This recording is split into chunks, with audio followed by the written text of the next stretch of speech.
وعن انس رضی اللہ عنہ ان النبی صلی اللہ علیہ وسلم جاء الى سعد بن عبادہ رضی اللہ عنہ فجاء بخبز وزیت فاکل ثم قال النبی افطر عندکم الصائمون واکل طعامکم الابرار وصلت علیکم الملائکہ۔ انس فرماتے ہیں کہ نبی اکرم صلی اللہ علیہ وسلم حضرت سعد بن عبادہ کے یہاں تشریف لائے۔ سعد بن عبادہ انصاری تھے، خزرج کے بڑوں میں سے تھے۔ انہوں نے آپ کی خدمت میں فجاء بخبز وزیت، زیتون اور روٹی پیش کی۔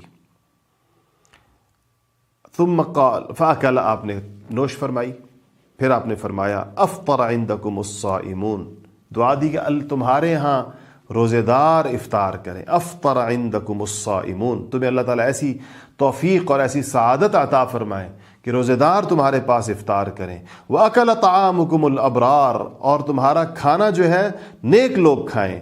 وَصَلَّتْ عَلَيْكُمُ الْمَلَائِكَةُ، اور فرشتے تم پر صبح و شام رحمتیں بھیجیں۔ یہ دعا کی، کیا زبردست دعا ہے، اور یہ مسنون ہے کہ آپ اس وقت جب کسی کے ہاں دعوت کھائیں تو اس کے بعد یہ دعا دیں ان کو، افطر عندکم الصائمون واکل طعامکم الابرار وصلت علیکم الملائکہ، اللہ تمہارے فرشتے تم پر خوب، صلت کا مطلب ہے خوب رحمتیں بھیجیں۔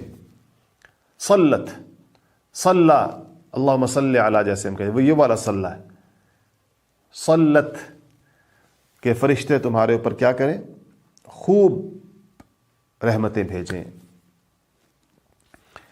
تین دعائیں ہیں اس میں، ایک یہ کہ افطر عندکم الصائمون، کہ تمہارے پاس اللہ پاک روزے داروں کو لے آئے افطار کرنے کے لیے۔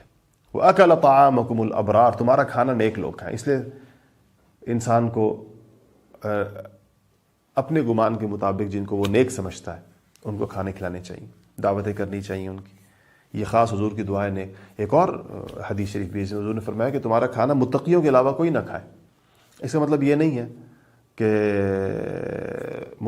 غریبوں کو اگر متقی نہیں ہے تو کھانا نہ کھلاؤ یا رشتہ داروں کو نہ کھلاؤ، متقی یہ مطلب نہیں۔ اس کا مطلب یہ ہے، یہ صرف ایک تعبیر ہے، ایک انداز ہے عربی زبان کا، کہ اس میں یہ کہا جا رہا ہے کہ تم یعنی لوگوں کو تو اور بنیادوں پہ دیکھیں، رشتہ داروں کو رشتہ داری کی بنیاد پہ کھلایا جاتا ہے، غریبوں کو غربت کی بنیاد پہ کھلایا جائے گا، نادار کو ناداری کی بنیاد پہ کھلایا جائے گا، اور متقی کو تقوی کی بنیاد پر کھلاؤ۔